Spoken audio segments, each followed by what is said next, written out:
Good afternoon. I really appreciate the invitation to speak. I'm sorry that I'm not joining you there live in person, but I do hope that if there are questions or thoughts that are spurred by this presentation, that you would be willing to reach out and share them with me.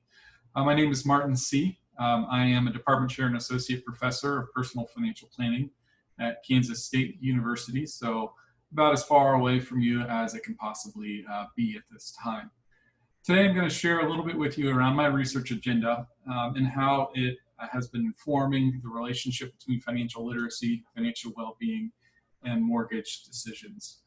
Originally, I had been planning on trying to talk a little bit broader about my other research into debt decisions, but given 20 to 25 minutes, it seemed smarter to narrow this down, and I'm going to focus specifically on 3 studies that I've done that may help to shape this understanding.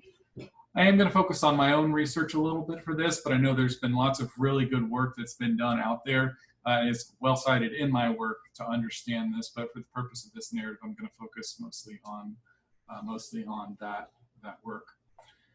So before I get into the work itself, I think it's really important at a higher level to get on the same page in terms of conceptualizing financial literacy, as this is really the core of the work that we're doing here.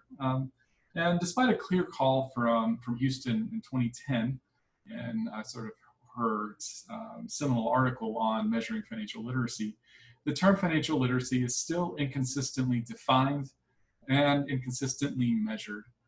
So a lot of this measurement differences has to do with what's available in the secondary data sets. And so I understand that a little bit more. Where what's more troubling to me as I review the literature is inconsistent definitions and uses of terms, and specifically the term financial knowledge and financial literacy are often used interchangeably. And I know you're here for this conference on financial literacy, but I really just wanted to bring that up as the importance of really differentiating these and using them consistently.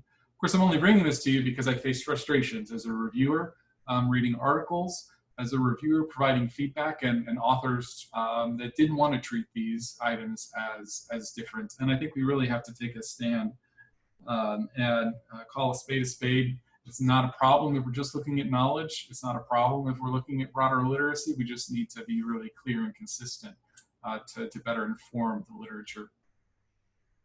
I am firmly a believer in the Houston model. I believe that financial literacy is a measure of human capital. And as a measure of human capital, it's informed by 2 components. The first component of which is the knowledge dimension, and that is the stock of knowledge acquired through education and or experience related to an essential personal financial concept and product. I would highlight here specifically related to an essential personal financial concept and products. And that's one of the things that I think we're going to have to debate with as a research body, as many times we have looked at certain measures, let's say, for example, the big 3 or the big 5 from Lusardi and Mitchell, that have been broad measures of financial literacy, trying to get at some sort of underlying construct. And I often think back to the theory of planned behavior, where the theory itself indicates that we need to understand a context around the specific behavior. It's not just general attitudes, it's not just general norms, it's not just general perceived behavioral control, but it's those things as related to the specific behavior that we're investigating. I think in the financial knowledge domain, that we can have a better conversation about what are we truly trying to measure with knowledge, and what are the pros and cons of a broad measure or a specific measure if we're really trying to understand a specific behavior. The second component of that, of which is the application dimension, which is a combination of both ability and confidence. And that is knowledge alone is not enough. You have to have the ability and confidence to apply these components. If you look at Dr. Houston's broader construct, what you end up with is also layers of human capital that are built in, whether it's numeracy, things like that would also help to inform human capital, potentially inform the application dimension and get us to the full construct of financial literacy. Related to measurement, I just wanted to speak about this really quickly. I really have not seen great measures of financial literacy that I feel great about. Uh, Generally speaking, there are inconsistent measures of financial literacy for both the knowledge and ability components. There have been a couple of attempts to create joint measures, but generally speaking, most research will use the knowledge component as one thing and the ability component as another, if they use the ability component at all. There are quite a few research studies that just want to focus on the knowledge component. The big three and big five are the most well used and cited from Lusardi and Mitchell, and that is well earned. And also they reign prominent because they're the ones that are in the various different data sets. But I've consistently used these measures, and I've had significant problems with reliability. They generally demonstrate very low reliability, which could indicate limited validity. Now, I know it's sacrosanct a little bit to talk negatively about those measures because they do provide so much more than we've ever had. But one of the things that I hope we can talk about is, are we better using these, or to be better with behavior-specific knowledge questions, or just focusing on the knowledge related to behavior that we are investigating. I understand that we want to need a holistic measure of financial knowledge, of financial literacy, but just because we need that doesn't mean that we need to use something that may be suboptimal. At least based off of my experience in various different situations and data sets, looking at the reliability of using those as a scale. So related to financial ability, it's really been all over the place, and inconsistent use there. I think there is room for improvement. So that's enough of my diatribe overall on financial literacy, and I would focus a little bit more on mortgages themselves. And I label this tied mortgages and under-investigated debt because there are very few researchers that are currently investigating housing, debt, and mortgage choice among Americans. And the reason I think this is so important is that Americans' largest assets are their homes, which makes mortgages their largest debt. And generally speaking, mortgages are generally considered a method of consumption smoothing. Effectively, mortgages are allowing individuals to take future income and apply that to current consumption through the use of debt. They let them buy the house before they have the money. One of the things that I think is underappreciated about mortgages is that although housing is generally considered to be a conservative investment, mortgages create a highly leveraged asset. Say that again, mortgages create a highly leveraged asset. If you've taught a financial literacy or a financial investments class, you talked about buying stock on margin, and there are a number of individuals that can relate mortgages at some level to buying stocks on a margin, and I'll show you a little bit of an example here. So take the average $200,000 house purchased with 20% down. This is a fairly common occurrence in the US these days. It's probably an average or slightly above average home price in many parts of the country. So this would be a normal scenario for somebody that's buying a house. So you put 20% down, and then you take a loan for 80%, which would be $160,000. So in this scenario, a 1% increase in home value, which is tied to the $200,000, is equivalent to a 5% return or loss, depending on which way the 1% went on investment. Because that return on investment is tied back to that 40%, that the $40,000 that is down. So 5 times, given a loan to value ratio of 80%. Well, like many Americans, my first home, I purchased it with 5% down in 2012. By the way, in 2012, this was after the mortgage reforms that were supposed to get rid of this kind of highly leveraged asset. They still exist. They exist quite regularly in the US. These did not go away.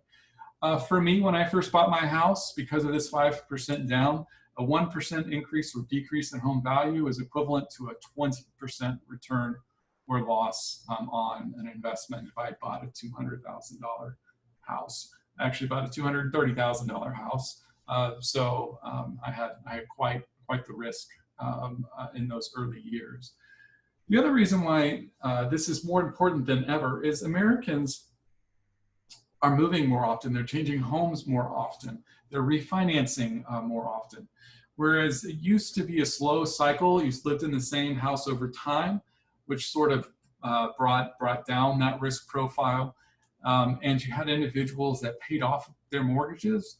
That's no longer the case in the US. You have a lot more home turnings. The average tenure in a house is somewhere between 5 and 8 years, as opposed to buying a house and living there your entire life. So what this has done is kept more Americans in highly leveraged situations for longer periods of time, and with that shorter time band to selling it, that has created significant additional risk. So, given the large role that housing equity and mortgage play in American life, two questions here. Do financially literate households make better mortgage decisions? And two, what is the impact of those mortgage decisions on well-being? So we're going to talk about this, and I'll telegraph the end. At the end of the day, this is all a cash flow story. We're talking about mortgages, but what we're really talking about is a cash flow story. So one of the first studies that I think I did in this area was around mortgage choice. And if you think back to the 2000s in the U.S. was a booming real estate market. We saw massive growth in the market over the first 6-7 years of that decade. And due to this growth, we saw a lot of innovations in the types of mortgages that were being offered. Whereas historically, the majority of mortgages were conventional 30-year mortgages. You buy a house, you make the same payment for 30 years. At the end of it, it's paid off. You saw massive growth of interest-only mortgages. And when I say massive growth, it grew from 6% of mortgages that were originated in 2002 to 31% of mortgages originated in 2005. This went from a specialty to a mainstream mortgage option. So as compared to conventional options, interest-only mortgages have several key characteristics. The first of which is they have lower monthly payments because those monthly payments are interest-only and there is no principal component. These mortgages, which were typically 5 to 7 years in length, had a balloon payment due at the term of the loan. What that means is when the loan was up, you owe the full balance of the loan, and that balance, of course, is the original balance that you borrowed. What this means is these are complex and highly risky loans. In best case scenarios, these were often a bridge to a conventional option. So for example, you would take an interest-only loan, and when the balloon payment became due, you would refinance typically over to a conventional loan, and you're hoping at that time, of course, the home value has gone up. Considerable problem if the home value goes down, which we'll talk about in just a minute. The other area where you often saw these that were quite rational is for individuals that were trying to flip homes, that were trying to own it for a period of time, repair it, take advantage of some appreciation, and then selling it. But once again, if we're at 31% of mortgages that were interest only, we are not in those specialty cases. We're not in those specialty cases for the majority of these. So as we know, what happened at the end of the 2000s is there was a real estate crash, and what that did is caused home values to plummet. For conventional mortgage owners, this was bad, but they were able to continue status quo. They could keep making their payments. They had another 30 years, and as you know, the value of the home at any given point in time really isn't a big deal unless you have to sell it, or in this case, if you have to refinance your loan, because interest-only mortgage holders were left with balloon payments that exceeded their home values. So what this means is that what ended up occurring is that interest-only mortgage holders defaulted on their mortgages or simply walked away from their debt altogether at exceedingly high rates compared to other mortgage types. So while obviously this is a little bit ex post facto, the question is, Were interest-only borrowers making rational decisions? Were they informed? Did they understand their mortgage choice? For those that chose the interest-only loan, did they understand and were they able to evaluate that scenario? So using data from the 2009 NFCS, we did a study that investigated household mortgage choice. Specifically, we were looking at interest-only versus fixed rate versus adjustable rate mortgages. All of these have different levels of risks, especially around interest rates for adjustable rate mortgages. But interest only is by far the most exotic of these mortgage choices, with no interest at all being paid. And what we found, and this data from 2009, we were able to look at basically home purchases that were taking place in the first half of the 2000s. I think we went back to 99. And what we found is that consistent results indicated that financial knowledge, that is understanding of interest rates, understanding of mortgages, understanding of diversification, were negatively associated with the use of interest-only mortgages as compared to conventional options. That is, financially knowledgeable people were less likely to use interest-only mortgages. Conversely, those that did not understand those financial concepts were more likely to use interest-only mortgages, holding all else equal. Meanwhile, respondents with higher reported math skills, which in this case was our measure of financial capability, financial ability, they were less likely to use interest-only mortgages. So in short, what this study did is provided some evidence, and there are other studies that have buttressed this, that financially illiterate households were more likely to use a complex product that left them exceedingly vulnerable to market fluctuations. Exceedingly vulnerable to market fluctuations. The other thing that this did, as well as the surrounding literature, is it suggests that financially illiterate households put significant weight on cash flow considerations.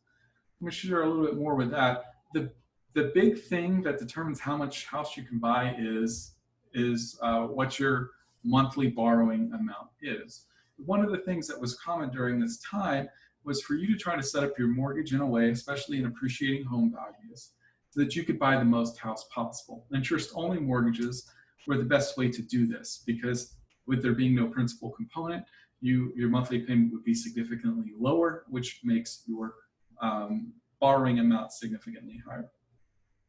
So what this research seemed to indicate is that, one, financially illiterate households were not able to fully understand and evaluate interest-only mortgages, and there may have been an over-reliance. They may have been sucked in by that low payment amount. So with this study, we sort of found that financially illiterate households are making suboptimal mortgage decisions.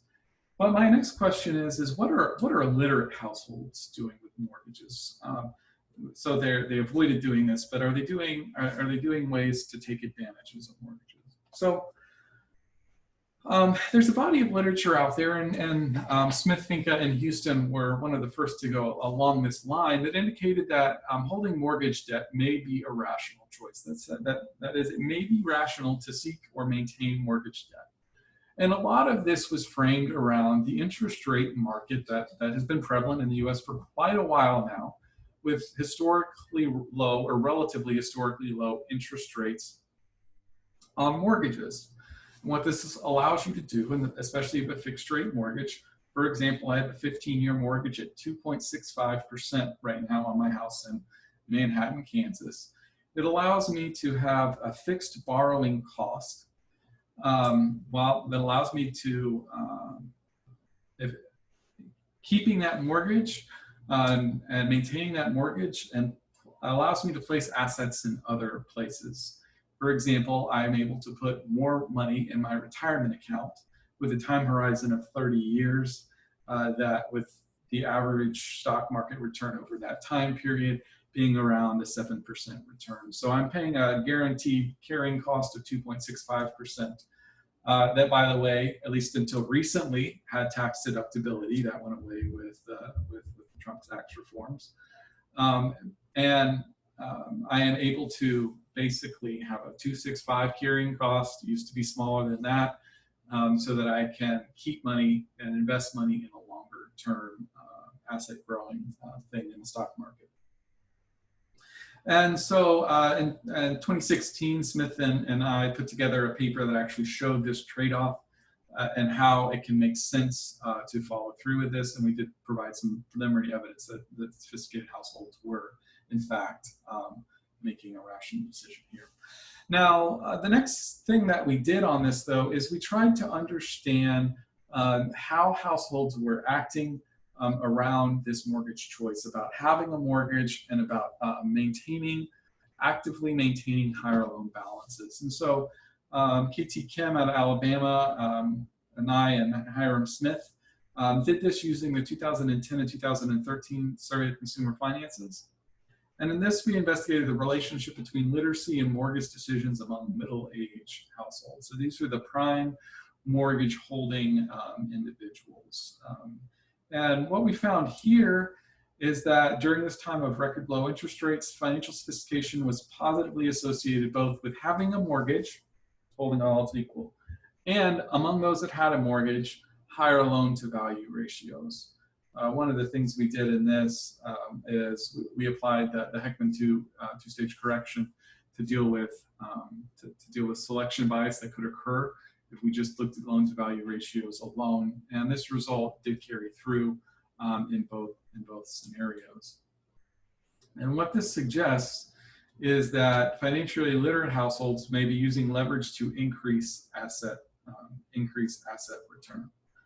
So our first example of research basically found that financially illiterate folks were making suboptimal decisions, and on the upper end related to debt, that there may be efficient use of debt for these financially literate households.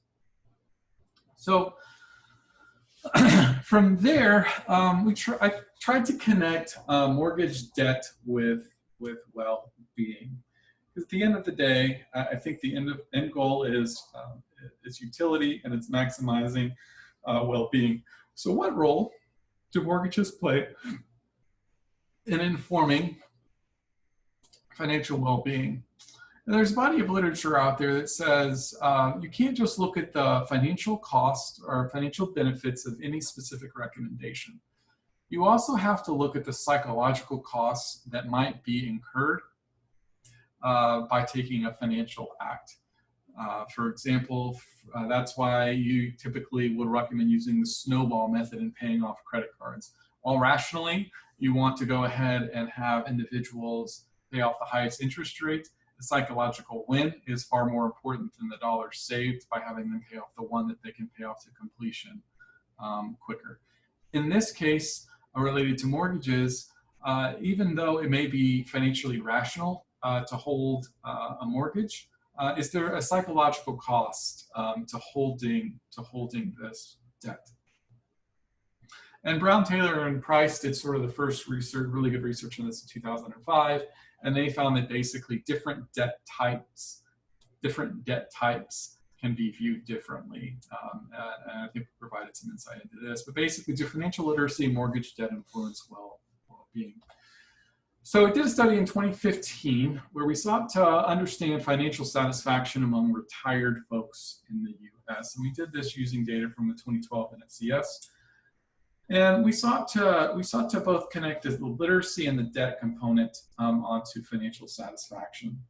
Effectively, we tried to apply the behavioral life cycle hypothesis, which would indicate that literacy and mortgage debt shouldn't matter. Money should be non-fungible.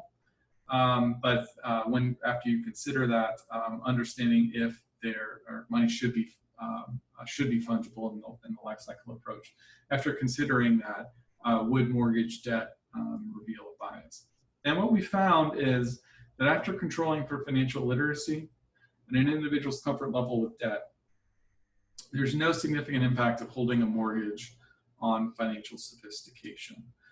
Okay, so generally speaking, and what we also did find, and many of you may have known this if you've looked at this yourself, financial knowledge is usually negatively associated with financial satisfaction. Those that know more are less satisfied, and oftentimes financial confidence is positively related. So those that know more are less satisfied. Those that think they know more are often more satisfied. But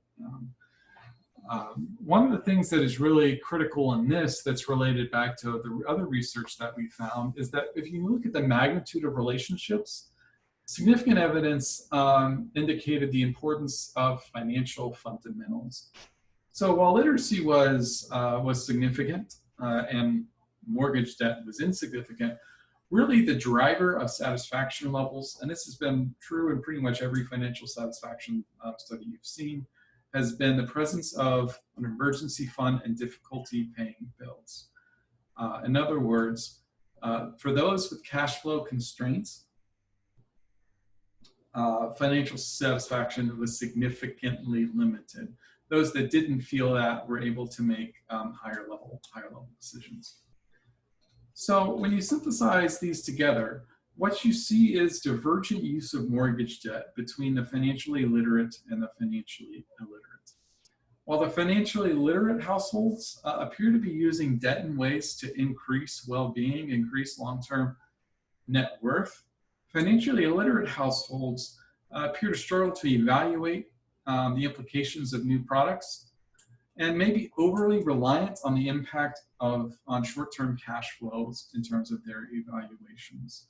So basically, the wealth gap is being reinforced through the lack of financial literacy. So, as I take this to sort of a wrap up, I think what I would share is this is really a cash flow story. In the presence of cash flow constraints, financial literacy is critical in enabling consumers to make rational decisions. In scenarios like this, borrowers must be equipped with the knowledge, ability, and self-control to make the right long-term decisions and to withhold the pressures of those cash flow constraints. My last point off of this is really a hypothetical. Maybe it's a little bit sarcastic, but why the heck aren't more people investigating mortgage decisions? These decisions are so impactful on the lives of consumers and borrowers. And we need more people out there who are investigating these mortgage decisions and how these mortgage decisions are really changing individuals' life trajectories. And I can't underemphasize that we would not, in most low to middle income households, are not buying stock on margin. It's viewed as too risky, and there's significant regulations and limitations around it. But we allow massive and encourage massive through our public policy, massive use of leverage on housing debt, as the cultural norms continue to change away from living in your house your entire life. So with that, that is a summary of sort of the narrative that I wanted to share about the relationship between financial literacy, well-being, and mortgage debt. I know there's so much good research going on out there. I hope this might have been helpful in sharing a little bit of my story and narrative on that. I wish I was there to listen to everybody else, but I thank you so much for the opportunity to speak with you today.